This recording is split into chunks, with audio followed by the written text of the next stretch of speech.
Hello everyone, আসসালামু আলাইকুম। কেমন আছেন সবাই? আশা করি সবাই অনেক ভালো আছেন। তো আমি চলে আসলাম আরও একটা ব্লগ নিয়ে। আমি 2 দিন পর পর ব্লগ ভিডিও ছাড়ি, সেটা হয়তো আপনারা জানেন। তো অবশ্যই আমার এই ভিডিওটা দেখার আগে একটা লাইক দিয়ে ভিডিওটা দেখা শুরু করবেন, কেননা আপনার একটা লাইক আমার জন্য অনেক অনেক ইম্পর্টেন্ট। আর যদি আমার চ্যানেলে নতুন হয়ে থাকেন তাহলে প্লিজ সাবস্ক্রাইব করে পাশে থাকবেন। আজকে আমি আপনাদের দেখাবো কানমুচড়ি পিঠা বানানো। আমরা এটাকে বলি কানমুচড়ি পিঠা, অনেকেই বলে পুলি পিঠা। তো এটা যেহেতু তেলে ভাজা হয় তাই আমরা কানমুচড়ি পিঠাই বলি। তো এই পিঠাটা আমার বড় ফুপুর বাসাতে গিয়ে বানানো হয়েছিল। আমার শাশুড়ি, চাচি শাশুড়ি, দাদি শাশুড়ি, এমনকি আমার সব ননদেরা মিলে আমরা সবাই মিলে এই পিঠাটা বানিয়েছিলাম।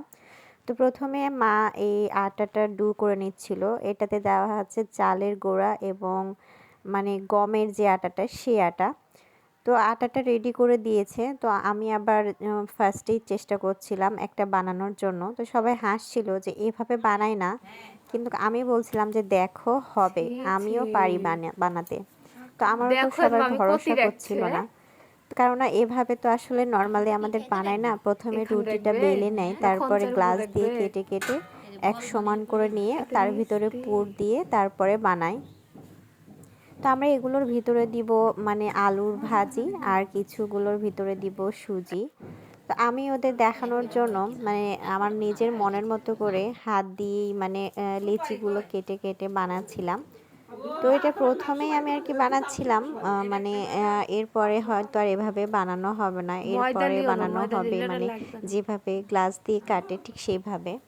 আমার সব ননদ দেবর সবাই কিন্তু আমার সামনে বসেছিল, আর সবাই আমাকে নিয়ে অনেক মজা নিচ্ছিল যে এভাবে পিঠা হয় না। বাট সবশেষে আমি সাকসেসফুল হয়েছি। দেখেন, খারাপ কিন্তু হয়নি, অনেক ভালো হয়েছে। তো আমি আবার একটু তোর ডিজাইন এই শেপ তো দিয়ে আমিও পারি। দিলাম পিঠাতে।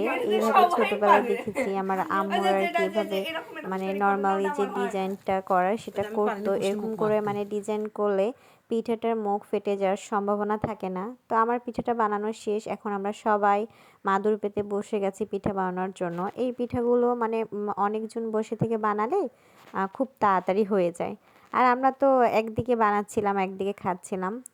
চুলার পাড়ে মা বসেছে ভাজার জন্য, আর এখানে রুটি বানিয়ে দিচ্ছিল আমার দাদি শাশুড়ি আর আমার কাকি শাশুড়ি, আর আমার ননদ দেবর আমরা সবাই মিলে এই পিঠাগুলো বানাচ্ছিলাম। তো প্রথমেই আমরা সুজি পুর হিসেবে ব্যবহার করে বানালাম।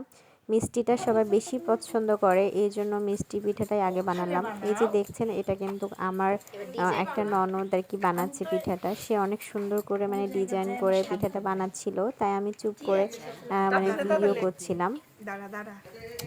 দেখেন সে আস্তে আস্তে এত সুন্দর করে পিঠাটা বানাবে, পিঠাটা দারুণ হয়েছিল।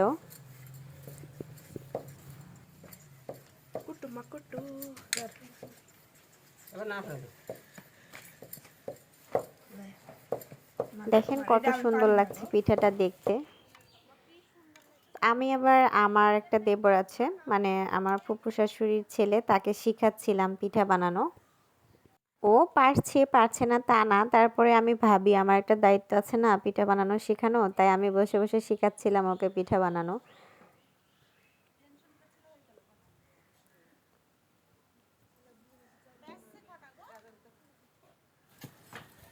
এই যে দেখেন, আমাদের দুইজনের পিঠাই কিন্তু দারুণ হয়েছে। একে একে সবাই মিলে পিঠাগুলো বানানো হচ্ছিল হাতে হাতে, খুব তাড়াতাড়ি হয়ে যাচ্ছিল।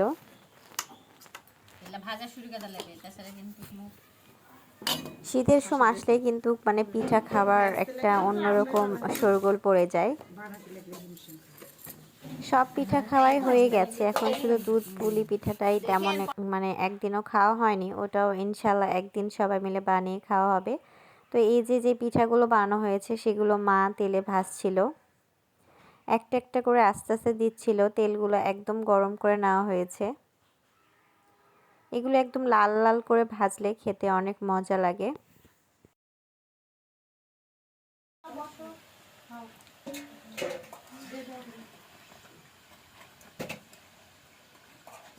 যে দেখেন, কালারটা কিন্তু অলরেডি চেঞ্জ হয়ে এসেছে, একটু রেড রেড করে তারপরে তোলা হবে, তাহলে মচমচে হবে।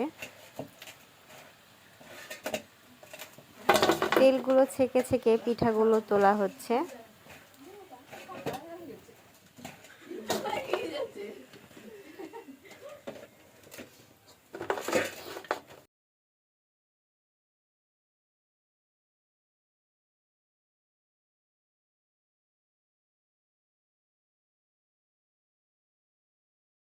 এরপরে এক প্লেটে করে পিঠাগুলো দেওয়া হলো সবার মাঝে। সবাই পিঠা বানাচ্ছে আর এক হাতে পিঠা খাচ্ছে।